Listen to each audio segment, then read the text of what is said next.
নমস্কার বন্ধুরা, এখনকার রেসিপি ডিমের ঝোল।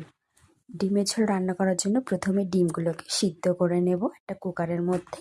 তারপর একটা মিক্সিং জারে নিয়ে নেব রসুন, কিছু আদা, কটা শুকনো লঙ্কা দিয়ে ভালো করে ব্লেন্ড করে নেব। তারপর কড়াইতে কেটে রাখা আলু খুব ভালো করে ভেজে নেব।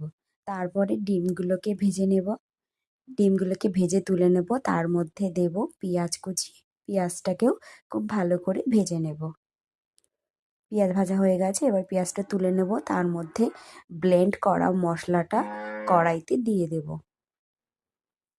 আর দেব টমেটো কুচি, আর দেব ধনেপাতা কুচি দিয়ে খুব ভালো করে কষিয়ে নিতে হবে।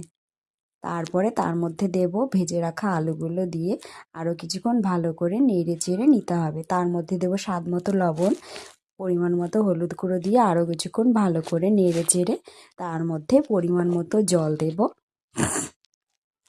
তারপরে ভালো করে ফুটবে, আলুটা সিদ্ধ হবে। তার মধ্যে দেব ভেজে রাখা ডিম, ভাজা মশলার গুঁড়ো, আর দেব সামান্য গরম মশলার গুঁড়ো দিয়ে ব্যাস আমাদের ডিমের ঝোল রেডি হয়ে গেছে। গরম গরম ভাতের সঙ্গে ডিমের ঝোল করে খেয়ে দেখবেন, ভালো লাগবে।